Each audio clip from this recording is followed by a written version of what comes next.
مولاي صل وسلم دائما أبدا على حبيبك خير الخلق كلهم.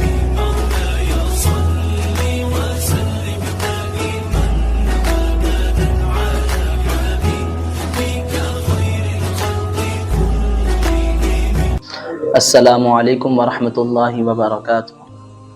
الصلاۃ والسلام علیک یا رسول اللہ، الصلاۃ والسلام علیک یا نبی اللہ، وعلی آلک واصحابک یا نور اللہ صلی اللہ علیہ وسلم۔ محترم سامعین اکرام، میں saint Owais century high school کی جانب سے آپ کے درمیان حاضر ہوا ہوں۔ انشاءاللہ تعالی آج میں آپ کے سامنے غیبت کے بارے میں قرآن و احادیث کی روشنی میں چند باتیں کہنا چاہوں گا، بغور سماعت فرمائیں۔ قرآن مجید میں ارشاد ہے، بسم اللہ الرحمن الرحیم، وَلَا يَغْتَبْ بَعْضُكُمْ بَعْضًا أَيُحِبُّ أَحَدُكُمْ أَن يَأْكُلَ لَحْمَ أَخِيهِ مَيْتًا فَكَرِهْتُمُوهُ۔ اور تم میں سے کوئی کسی کی غیبت نہ کرے۔ کیا تمہارے اندر کوئی ایسا ہے جو اپنے مرے ہوئے بھائی کا گوشت کھانا پسند کرے گا؟ دیکھو تم خود اس سے نفرت کرتے ہو۔ غیبت کرنا زنا کرنے سے بدتر ہے۔ غیبت کرنے والا مردار بھائی کا گوشت کھانے والے کے مانند ہے۔ غیبت کرنے والے کو قیامت کے دن غیبت کے بدلے میں اپنی نیکیاں دینی ہوگی۔ نیز غیبت کرنے والا جہنم میں اپنے ناخنوں سے اپنے چہرے اور سینوں کو نوچے گا۔ غیبت میں جس طرح زبان سے کوئی بات کہنا داخل ہے، اسی طرح اپنے کسی عمل سے کسی کی برائی ظاہر کرنا بھی غیبت میں داخل ہے۔ حدیث شریف میں ہے، الغیبۃ اشد من القتل، غیبت قتل سے بڑھ کر ہے۔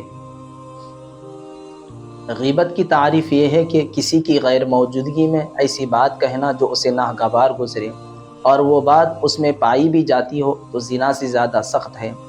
اس لیے فرمایا کہ اول تو بندہ اسے گناہ سمجھتا ہی نہیں، اور اگر سمجھتا بھی ہو تو ہلکا گناہ سمجھ کر بار بار کرتا ہے، اور توبہ بھی نہیں کرتا، اور نہ ہی اس شخص سے معافی مانگتا ہے جس کی غیبت کی ہو، جبکہ زنا کرنے والا گناہ سمجھ کر توبہ کر لیتا ہے۔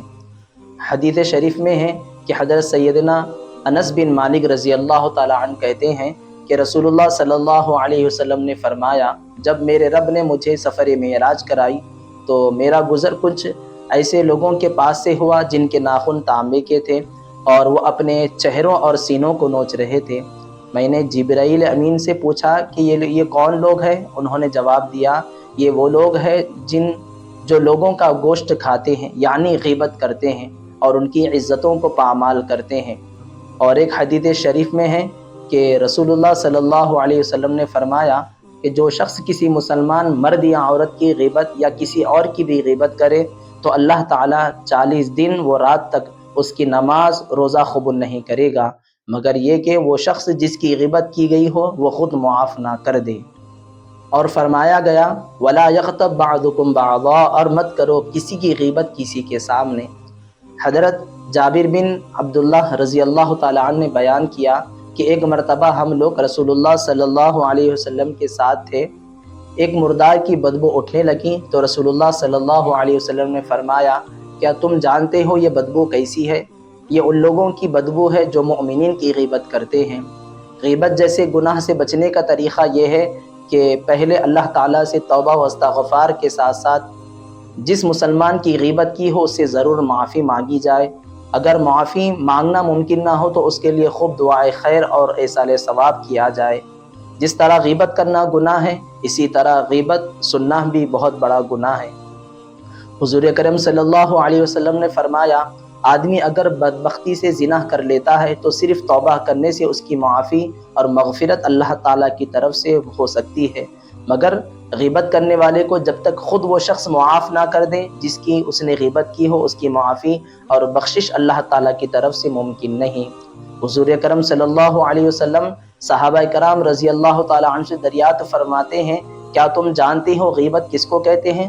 صحابہ نے فرمایا کہ اللہ اور اس کے رسول بہتر جانتے ہیں۔ تو آپ فرماتے ہیں کہ اے اپنے مسلمان بھائی کی غیر موجودگی میں اس کے بارے میں ایسی بات کرنا جو اسے ناگوار گزرے، بس یہی غیبت ہے۔